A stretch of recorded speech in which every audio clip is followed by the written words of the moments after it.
Nous avons eu le plaisir cette année de recevoir le professeur Aziz Chérigui. Aziz Chérigui est détenteur de plusieurs médailles, dont une médaille de champion du monde en catégorie master. Il est aussi surnommé le samouraï puisqu'il est détenteur de plusieurs ceintures noires dans différentes disciplines martiales, qui est l'un des précurseurs du jiu-jitsu brésilien en France et en Europe, puisqu'il a commencé le jiu-jitsu en 1995. Aziz Chérigui a été très généreux puisqu'il a partagé des techniques avec nous et un ensemble de conseils. À la fin de son séjour au Maroc, nous avons réalisé avec lui une interview dans laquelle il partage avec nous sa vision du jiu-jitsu brésilien et dans laquelle il nous donne un ensemble de conseils sur l'enseignement du jiu-jitsu brésilien, mais aussi pour son apprentissage. Je vous laisse avec son interview.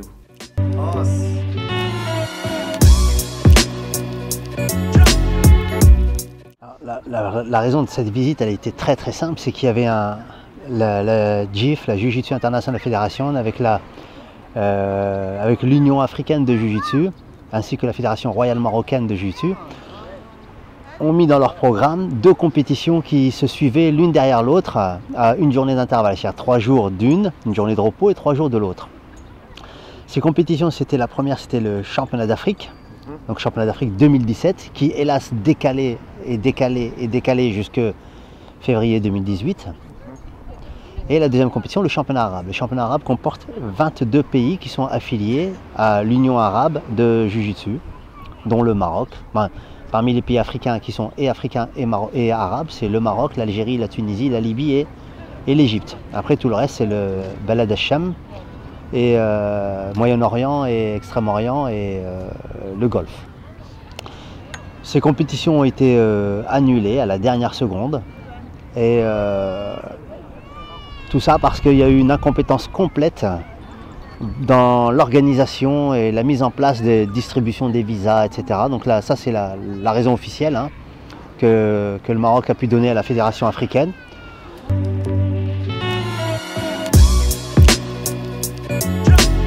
Alors, dans l'ensemble, les pays arabes ont développé leur jiu-jitsu à peu près de façon simultanée. Après, ça a été fait avec les moyens du bord. Donc, en règle générale, ce sont des clubs qui se sont ouverts parce que des individus, des personnes, avaient des grades qu'ils avaient obtenus à l'étranger, en règle générale. Par exemple, pour le Maghreb, souvent c'est des Maghrébins qui vivent en France, qui sont gradés, marrons, noirs, qui ont eu cette chance de pouvoir s'entraîner tout de suite avec des Brésiliens, de partir à l'étranger comme j'ai fait moi, ou comme d'autres Marocains, Algériens, Tunisiens, ils ont pu le faire, et qui reviennent dans leur pays d'origine pour partager leur science. D'accord ? Ensuite, en Jordanie, il y a un gars qui, lui, est né au Brésil, il s'appelle Sami El Jamal, une personne que j'ai rencontrée en finale des championnats du monde à Abu Dhabi une fois. Et lui, donc, il est né au Brésil, a grandi, donc il est brésilien dans l'âme, on va dire. Comme nous, on est français en vérité, simplement avec des origines algériennes ou des origines marocaines, mais notre mentalité, notre façon de penser, de vivre, etc. Elle est française. Je ne parle pas de l'islam, on est musulman. Le fait d'être musulman n'est pas lié à une religion, à une nationalité. Être musulman, c'est une autre chose. Mais avoir des coutumes et des attitudes différentes, oui, ça c'est en fonction de l'endroit où tu as vécu. Donc lui, il est brésilien, il est venu avec son grade, il est très gradé, il est 4e dan ou 5e, je crois. Ça a été un champion, c'est quelqu'un qui connaît. Donc lui, il a ramené ça en Jordanie. Après, en Jordanie, il y avait un autre gars qui s'appelle Mirza. Bon, lui, l'avantage qu'il a eu, c'est qu'il était fils d'ambassadeur. Et donc, il était à Sao Paulo, et donc il a fait le jiu-jitsu là-bas pendant 8 années, avant de rentrer en Jordanie. Ensuite, bon, les liens familiaux qu'il a avec le prince, etc. Le roi de Jordanie, il a épousé une princesse et tout. Donc, il fait développer le jiu-jitsu dans son pays sur le plan gouvernemental. Donc, l'armée, les écoles, etc. Sami El Jamal par rapport à son club, donc c'est privé. Les Émirats Arabes Unis, ça a été pris en charge par le Cheikh Tahnoun qui a été entraîné par Renzo, et Nelson Montero qui était aux Émirats aussi pendant un certain temps. Ce qui s'est passé, c'est que lui, c'est pareil, c'est un prince, il a sa position.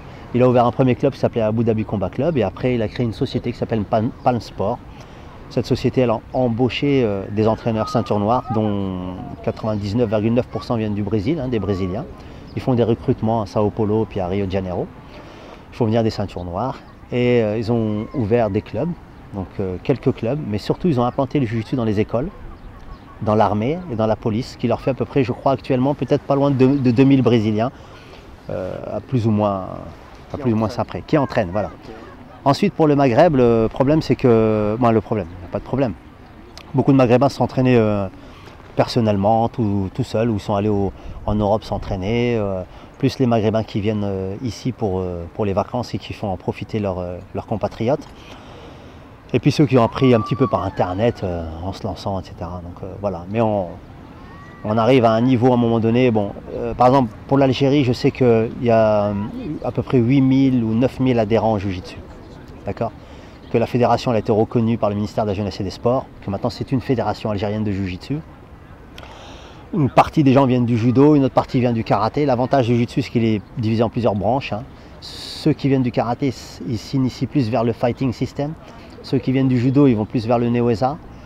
Et puis il y avait vraiment les gens du Jiu-Jitsu brésilien qui font le Neo-ESA, qui rentrent dedans. Donc c'est un ensemble, c'est venu de partout en même temps. Et c'est comme ça que ça se développe. Et puis ça va en se développant un peu plus dans tous les pays, tant le Maroc que l'Algérie ou la Tunisie. Donc voilà.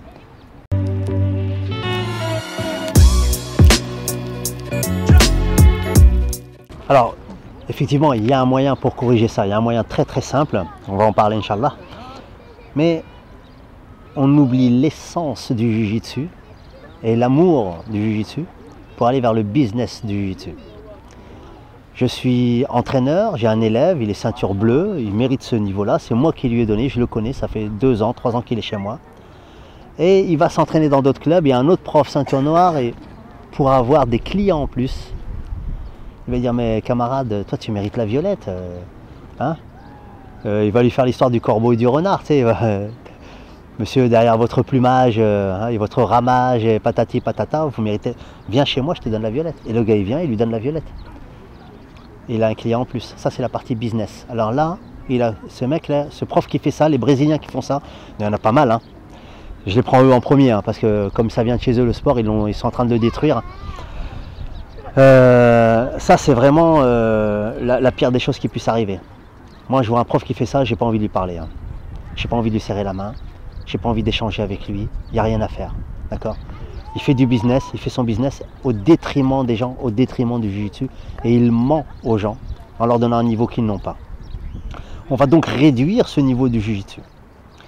Et ce même gars qui est violette, il va passer marron avec un autre encore, parce que l'autre il lui donnera la marron plus vite que celui qui lui a donné la violette, parce que celui qui lui a donné la violette, il va attendre que justement il rattrape le niveau pour être à la violette, et il va être avec un marron, et puis machin, et puis quand il sera marron ou noir, il va enseigner quoi? Moi j'aimerais bien savoir ce qu'il va enseigner, d'accord? Au niveau technique, je ne parle pas au niveau pédagogique déjà, parce que pédagogie c'est autre chose, hein. On parle de la technique, je connais une technique, je la montre, ça c'est une chose.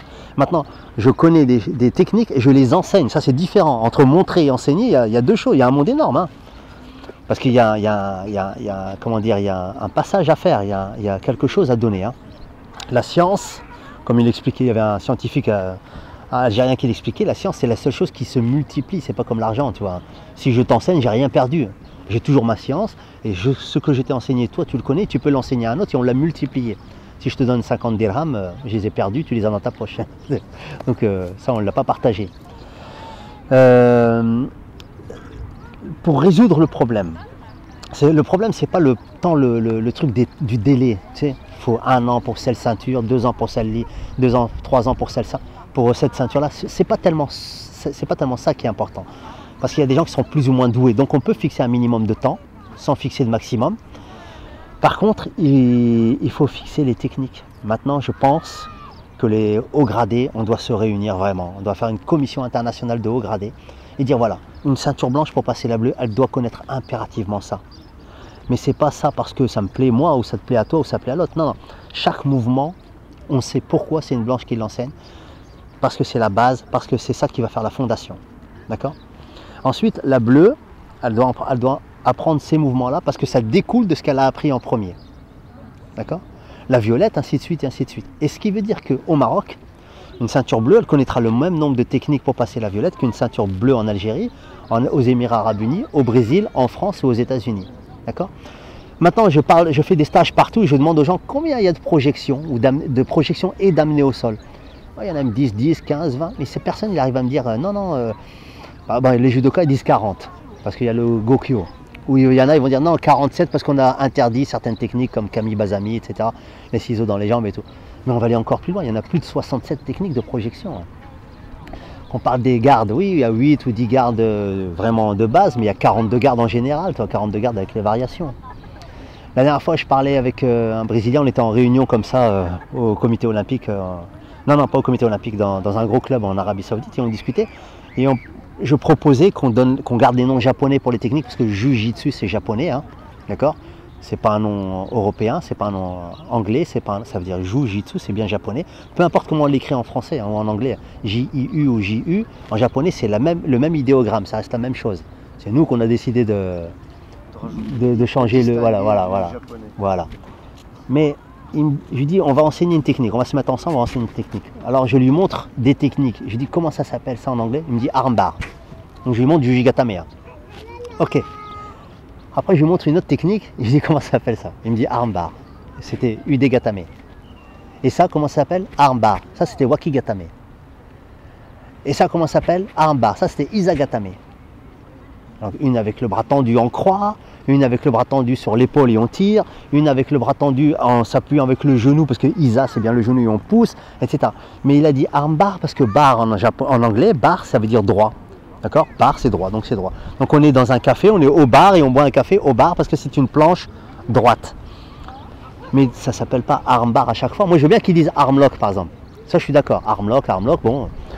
Mais quand tu es en compétition, que tu coaches un élève et tu dis hey, vas-y, armbar. Et le gars il a genou poitrine et en fait toi tu penses à faire Udegatame ou un autre mouvement et lui dans sa tête il a Jujigatame parce que c'est que ça le armbar, il va pivoter dans l'autre sens, il va perdre 2 secondes dans son temps, il va perdre le bras, il va tout perdre. Non. Il faut qu'on arrive à mettre le même nom pour tout le monde et une technique, ça s'appelle de la même manière au Maroc, en Algérie, en France, au Japon ou aux États-Unis. Il faut qu'elles aient le même nom. Il faut que les élèves ils connaissent les noms des techniques. D'accord? À un tel point que quand on est ceinture noire et qu'on va se mettre à enseigner, bon, il y a deux parties. Hein. Il y a celui qui connaît la technique qui va la montrer, et après il y a le pédagogue qui va l'enseigner. D'accord? Mais un professeur qui devient ceinture noire, il ne peut pas se permettre d'enseigner 10% du Jiu-Jitsu, ou 20, ou 30, ou 40, ou enseigner sa spécialité. Moi j'aime ça, on va travailler ça. Moi j'aime berimbolo, on va faire berimbolo. Tous les berimbolos, je vais te les montrer. Ah mais je ne sais pas faire les autres sweeps, je ne sais pas faire ça. Ça, c'est pas un entraîneur. Un entraîneur, il aura des enfants de 4 ans jusqu'à des adultes jusqu'à temps que les gens peuvent s'entraîner, même plus que ça, j'ai vu des gens qui peuvent s'entraîner. Il va transmettre une science, il va transmettre un savoir, d'accord? Mais il est obligé de tout leur montrer. Il faut que tout le monde à la ceinture noire, on a le même bagage technique. Après moi je préfère ça, et toi tu préfères ça. Mais ce que moi j'aime, et ce que je sais faire très bien, c'est pas obligatoirement ce que toi tu aimes, et ce que toi tu sais faire très bien. Ou ce que pour toi tu seras doué à faire. Moi je dois tout te montrer et je vais voir là où tu es le plus doué et là où tu es le plus doué je vais encore t'orienter plus et te guider plus. Mais le reste je me dois de te l'apprendre. Parce que si moi je cancel un certain nombre de techniques parce que c'est ce que je sais faire et je suis sûr que ça c'est bon en compète et ça non c'est pas bon parce que moi je fais 70 kg mais toi si tu fais 90 kg peut-être que le berimbolo ça te va pas hein. Peut-être que tu as un autre travail à faire hein. Tu vois? Non, le rôle de l'entraîneur, c'est bien de montrer tout et de guider les élèves. Et eux choisiront ce qu'ils aiment pour la partie compétition. Mais à leur tour, quand ils deviendront professeurs, ils auront tout cet ensemble à enseigner. Les blanches, c'est ça. Les bleus, les violettes, les marrons, les noirs. Les enfants, on leur enseignera telle clé à tel âge, pas avant. Parce que morphologiquement, ils ne sont pas prêts. Parce que c'est dangereux. Parce que ceci, etc. Et on avancera aussi progressivement. Et là, ça sera un vrai prof. Parce que lui, il connaît tout. Enfin, il connaît toutes les techniques jusqu'à la noire. On ne va pas parler au-dessus de la noire et tout, mais au moins jusqu'à la noire. Il peut les enseigner et il est là pour montrer la route aux élèves. Il n'est pas là pour leur imposer sa route à lui. D'accord? Moi, j'ai choisi une route, mais c'est peut-être pas la meilleure pour toi. Mais par contre, ce que j'aime moi, ça existe, donc je te le montre. Mais ce que j'aime pas, mais que j'ai travaillé, que je connais, je te le montre aussi. Parce que dedans, il y a peut-être des choses qui te conviennent parfaitement à toi. Ça, c'est un entraîneur. Si on réduit l'aspect technique de génération en génération, on va détruire le Jiu-Jitsu, on va en arriver le même que le judo aujourd'hui. C'est-à-dire les judokas avant, il y a 40 ans en arrière et maintenant, c'est pas la même chose du tout. Hein. Avant, ils travaillaient au sol, ils continuaient, etc. Pourquoi on appelle le Kozen judo? Le Kozen, c'est pas un truc spécial Neweza au sol, hein. C'est les universitaires. C'est à l'université qu'on appelle ça Kozen. Les Japonais à l'université travaillent beaucoup le sol. Donc c'est devenu Kozen judo, quoi. Mais c'est énormément, c'est la même chose que le Jiu-Jitsu, hein. Quand le Japonais est venu entraîner au Brésil, c'était un spécialiste du sol, hein. C'était un judoka. On appelait ça le Kano Jiu-Jitsu. On n'appelait pas ça judo. C'est devenu après judo. Jigoro Kano, il l'a appelé après. Il l'a appelé judo. Mais à cette époque-là, ça s'appelait encore le Kano Jiu-Jitsu. Parce que Jigoro Kano, il a appris le Jiu-Jitsu de 3 écoles. Et il a développé le judo, donc plus l'art de la projection. Mais les combats se terminaient au sol, tout le temps ils se terminaient au sol, hein. Les concours qu'ils faisaient contre les autres écoles, quand ils ont battu toutes les écoles de judo, ils les ont battus parce qu'ils sont allés au sol, hein. 1 ou 2 fois sur des bonnes gamelles parce qu'ils ont planté les gars, mais le restant c'est sur le sol. Ensuite, l'enseignement c'est quoi? L'enseignement c'est pas ce que je vais te montrer, l'enseignement c'est ce que tu vas bien recevoir. Le plus important dans l'enseignement, c'est pas les choses que je suis en train de te dire. Je te montre une technique, un étranglement, etc. Et moi, je te l'ai bien montré, je te l'ai bien expliqué. Parce que ce qui est sorti de ma bouche, il est bien rentré dans mon oreille, et c'est rentré dans ma tête, et moi, je l'ai bien compris. Ça, c'est moi. Moi, je suis l'entraîneur. Mais est-ce que toi, tu as bien compris ce que je t'ai expliqué? C'est ça l'enseignement. L'enseignement et la pédagogie, c'est transmettre. Est-ce que j'ai bien transmis? Est-ce que c'est bien arrivé dans ton cerveau et dans ton corps ce que je voulais expliquer? C'est ça qui est important. On a des exemples pour ça. Par exemple, un prof qui explique dans une classe de 20 élèves, comme on disait tout à l'heure, par exemple, il explique un cours, il montre une technique.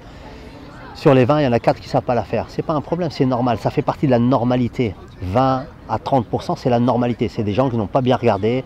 Ils étaient en train de regarder à droite, à gauche. Ils ont parlé du film d'hier, de la sortie de ce soir. Ils n'étaient pas concentrés dans leur machin. Ils n'ont pas vu ce que tu as fait, ils le font de travers. Donc le prof, il voit bien les 15, 16 qui le font très bien. Il va voir les 3 ou 4 et les corrige. Ça fait partie de son rôle. C'est pour ça qu'il leur donne un temps de travail pour faire les techniques sur 4, 5, 6 minutes. Comme ça, il a le temps de corriger ceux qui n'ont pas bien compris ou qui n'ont pas suivi le cours. Un prof qui a la moitié de ses élèves, 10 élèves qui ne savent pas faire la technique et qui passe son temps à les corriger un par un. D'abord, il n'a pas compris une chose, c'est qu'il n'a pas compris, c'est qu'on ne peut pas avoir 10 élèves sur 20 qui ne savent pas faire la technique. C'est à 50%. Ça, c'est pas possible. Ça veut dire que nous, on s'est mal exprimé, que les gens n'ont pas bien reçu le message. Donc là, on arrête le cours et on recommence l'explication avec une autre route, une autre façon de parler, avec une autre pédagogie. On leur dit voilà, on va recommencer, je vous ai montré ça, mais... Et on réexplique le cours. Et après, on les laisse travailler. Si on voit qu'après, dans l'ensemble, quand on a réexpliqué une deuxième fois, il n'y en a que, pareil, 3 ou 4 qui ne savent pas le faire, on est toujours dans la normalité. Il y a toujours un pourcentage, hein. C'est comme pour les enfants, on a 1 heure de cours, ils ont 35 minutes d'assiduité, hein, 35 minutes hein, sur 1 heure de cours. Voilà, je parle beaucoup. Hein. Non, je t'en prie. Voilà. Donc voilà, il y a le savoir de la technique, il y a le montrer, d'accord, et il y a l'enseigner. C'est pas pareil. C'est pas parce qu'on est ceinture noire qu'on peut enseigner. Voilà. C'est pas parce qu'on a été champion qu'on est un bon enseignant aussi. Hein. La pédagogie, c'est autre chose. Là, il faut prendre des cours pour ça, il y a des écoles pour ça.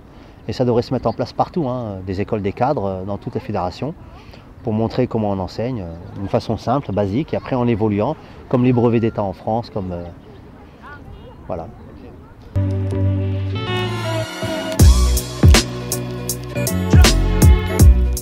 Alors bon, c'est dur pour un débutant, mais c'est dur pour tout le monde. Hein. Et c'est dur tout le temps, et on souffre tout le temps. À des échelons et à des échelles différentes, mais il n'y a pas de malin, quoi, d'accord? Et qui joue le malin tombe dans le ravin. Donc c'est réglé comme ça. Comme ça, c'est clair. Non, un gars qui démarre le jiu-jitsu, il va lui falloir quelque chose de très important, c'est la patience. Al-sabr, d'accord? Ça, c'est la patience. Et puis pour les musulmans, je leur dirais, pour vous, ça devrait être plus facile, la patience, parce que Allah yuhibbu sabirin. Donc, prenez vraiment cette patience avec vous et soyez patient. Ensuite, quand votre professeur il vous enseigne des techniques, ne lui dites jamais « Ouais, mais si moi je fais ». Toi, tu m'enseignes ça, « Ouais, mais moi si je fais ça ». Parce qu'après, le prof qui n'a pas l'habitude d'enseigner, il va rentrer dans votre jeu. Il va dire « Ouais, mais si tu fais ça, je fais ça. Ouais, mais si tu fais ça, je fais ça. » Et à la fin, le cours, il est mort. On n'a rien appris. On est venu pour apprendre une technique et on l'apprend. Et on la met en application. Et on va la répéter, la répéter, la répéter. Quand on saura la faire, cette technique, on pourra en apprendre une autre qui suit cette technique, d'accord? Ou on pourra apprendre une sortie à cette technique. Mais si tu veux apprendre une sortie sur un mouvement, d'accord? Il faut que tu connaisses le mouvement par lui-même. Si tu sais l'appliquer sur les gens, quand on te l'appliquera, tu sauras si on te l'a bien appliqué ou pas. On va prendre un jeu simple, sans clé de bras, sans rien du tout, d'accord? On va prendre un jeu très très simple. On va prendre 5 immobilisations. Alors en judo, ils appellent ça Ongzagatame, Yokoshiyogatame, Tateshiyogatame, Kamishiyogatame, Uchirogatame. Donc une position de contrôle normale, position en side control, c'est-à-dire latérale, une position en monte position, c'est-à-dire Tateshiyogatame, une position nord-sud, c'est-à-dire Kamishiyogatame, et Uchirogatame, c'est-à-dire renversé, contrôle à l'envers avec le dos à l'adversaire. À quel moment on connaît la technique et à quel moment on ne la connaît pas? Alors on va définir toutes les techniques sur 3 niveaux. 3 niveaux. Il y a je ne connais pas la technique, en cours d'acquisition, et je connais la technique. D'accord? Bah là pour ce jeu là c'est facile, on met un chronomètre. On commence avec 30 secondes, est-ce qu'on peut tenir 30 secondes? Est-ce que je sais le tenir 30 secondes? Si je sais le tenir 30 secondes, qu'il a bougé et qu'il n'est pas réussi à sortir, je peux après me permettre de travailler. Moi je varie d'une position à l'autre. Après la deuxième partie ça va être 1 minute. D'accord? Au-delà, bon, c'est pas intéressant. C'est pas que c'est pas intéressant, c'est pas nécessaire dans un premier temps, parce que ça amène une autre forme de travail qui nous intéresse pas aujourd'hui. Mais au moins, ça permet de voir la personne. Et après, quand est-ce que je pourrais le juger pour savoir il sait ou il sait pas, ou il est en cours d'acquisition? Bah, quand il est en combat. Là, vous êtes en train de faire du combat, j'ai mis le chronomètre, c'est terminé, vous démarrez le combat, et je vois qu'il a une opportunité, par exemple. Un truc simple. Hein. Il est en monte position, donc Tateshiyogatame. Et le gars qui est en dessous, il est ceinture blanche, il cherche à l'étrangler en étant en dessous. Hein. Donc il a bien tendu les bras. Donc c'est du pain béni pour celui qui est au-dessus. Et celui qui est au-dessus, on va dire il est ceinture blanche avec peut-être une barrette, on va dire. Il est là en train de pousser pour défendre l'étranglement et il n'a pas pensé par exemple à passer la jambe pour faire Jujigatame, donc la clé de bras. Il y a un délai, on va attendre, on va regarder, est-ce qu'il va mettre 1 seconde, 2 secondes ou 3 secondes. S'il met 3 secondes et plus, c'est que la technique, il ne la connaît pas. Donc il l'a oublié, peut-être il l'a vu mais il l'a oublié, etc. S'il met 2 à 3 secondes, c'est qu'il est en cours d'acquisition. Donc il l'a vu, mais elle n'est pas bien rentrée dans son machin, il a paniqué un petit peu, il l'a fait, mais avec un délai de retard. Ce délai de retard, à l'entraînement, c'est pas trop important, parce qu'on sait qu'il est en cours d'acquisition. Ce qu'on veut, nous, c'est qu'avant qu'il aille en compétition, qu'il ait un certain nombre de techniques. Donc normalement c'est à peu près 72 techniques, on a défini 72 techniques avec nos techniques et mouvements. Hein. Technique et mobilité. Technique par elle-même c'est une quarantaine, avec les mobilités etc. 72 qui permettent d'aller en compétition. Ça, acquis, pas en cours d'acquisition. Ça veut dire je le fais dans le feu de l'action. Tu m'as donné ton bras, j'ai pivoté pour faire le bras, la clé de bras. Maintenant c'est pas sûr que je fais la clé, mais je l'ai fait dans le bon temps. Pourquoi c'est pas sûr que je fais la clé? Parce que je ne suis pas tout seul, hein. C'est pas un mannequin le gars. Il ne me donne pas son bras puis il attend que je fasse la clé. Lui peut-être il a des sorties aussi. Hein. D'accord? Donc le travail qu'on fait en Jiu-Jitsu, c'est en composition avec le partenaire qui est en face.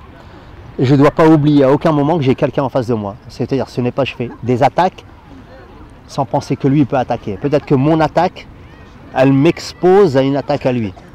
Et elle m'expose tellement que mon attaque elle est annulée par ce qu'il va pouvoir me faire. Donc on travaille à deux. J'attaque et je défends, mais à chaque fois que j'attaque, est-ce que lui peut m'attaquer? À chaque fois que je défends, est-ce que je défends pas inutilement? Est-ce que peut-être que je défends trop sur ce truc alors que c'est pas la peine, il pourra pas m'étrangler? C'est comme si vous voulez m'étrangler en mettant les 2 mains en bas du col et j'essaye de défendre. Bon, après, moi il a mis les mains là, il n'y a rien. Par contre, dès qu'il a bien rentré la main en profondeur derrière l'oreille, là il y a un danger réel et sérieux qui se présente et à utiliser la défense.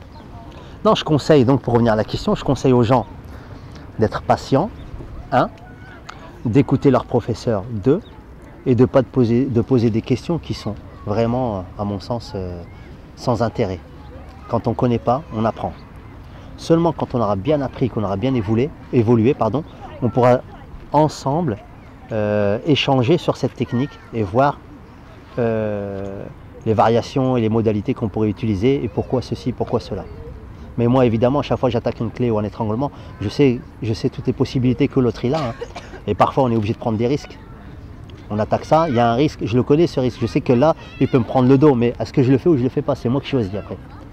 Mais au départ, quand on m'apprend une technique, je ne pose pas de questions. Même aujourd'hui, quand je travaille avec des experts, ceinture rouge, etc., quand ils me montrent quelque chose, allez, tu as 4 minutes à répéter, je répète pendant 4 minutes. Comme je te disais, quand je répète par exemple un mouvement, je sais que les gens n'ont pas de patience avec moi. Hein. Par exemple, je veux répéter un mouvement 500 fois. J'ai besoin de le répéter 500 fois. C'est personnel, c'est intrinsèque. J'en ai besoin pour mon évolution personnelle, d'accord? Je le sais. Si je prends un gars que je travaille avec 500 fois le même mouvement que lui, il faut que ça soit mon meilleur pote, il faut que ça soit quelqu'un qui m'aime et qui accepte que je travaille avec lui comme ça et qui comprend ma façon de penser. Sinon, les gens, c'est difficile pour eux dans une salle. Ils ont envie de tourner, ils ont envie de comprendre, ils ont envie de jouer en fait. Donc dans ces cas-là, je vais prendre 5 personnes. La première, je vais le faire une centaine de fois avec lui, puis une deuxième, puis comme ça, j'emmerde personne en gros, et j'aurai fait mon travail. Après, quand je vais tourner, ces 500 fois, elles vont me servir. Parce que c'est cette répétition qui va me donner cet automatisme, qui va me donner cette mémoire musculaire pour pouvoir travailler. Et ce qui va se passer après, c'est que ma technique, si elle est rentrée dans ma mémoire musculaire, il va se passer que l'objectif, c'est d'arriver à ce que le subconscient réagisse avant le conscient. Quand le subconscient réagit avant le conscient, ta technique, tu vas l'appliquer, après tu te rendras compte que tu l'as appliquée. Et ça, tu verras, il y a des gens, ça va leur faire, paf, ils vont faire un truc, ils vont dire, mince, qu'est-ce que j'ai fait? Je ne m'attendais pas à faire ça, je l'ai fait, je ne sais pas comment j'ai fait. Mais en fait, non, tu l'as fait parce que ça fait 10 000 fois que tu l'as répété, et ton subconscient réagit avant ton conscient.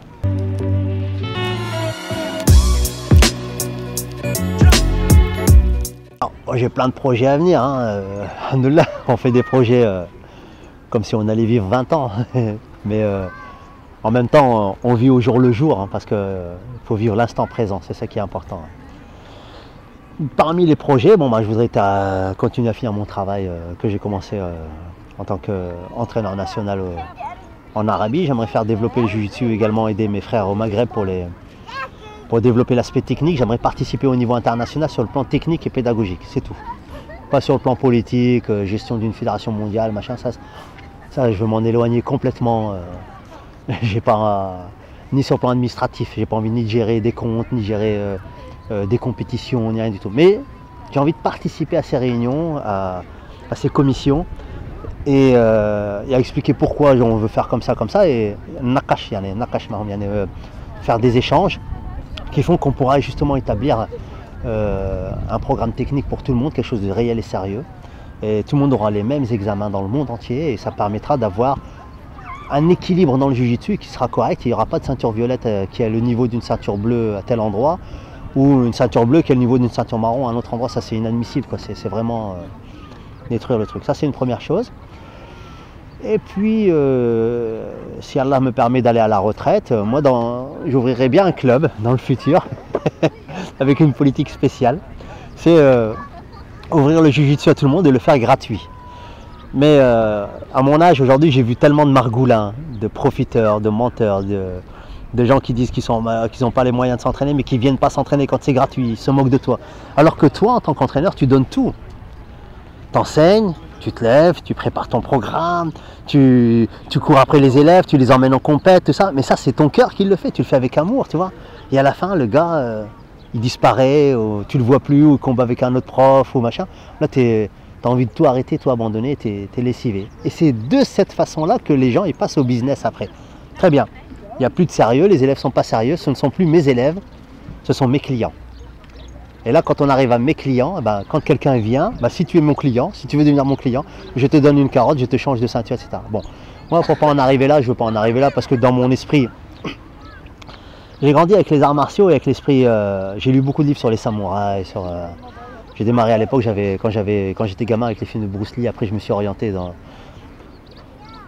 j'ai lu le traité des synchros, par exemple, de Miyamoto Musashi. J'ai lu des livres comme Agakure, j'ai lu des livres de Toshiro Mifune, etc. Donc tout ça, ça m'a amené l'esprit que je peux avoir aujourd'hui dans la pratique des arts martiaux, plus toute cette science occidentale dans l'enseignement, etc. Et je sais que si j'ouvrais une salle ou un dojo quand je serai à la retraite, ce que j'aimerais bien faire, c'est gratuit.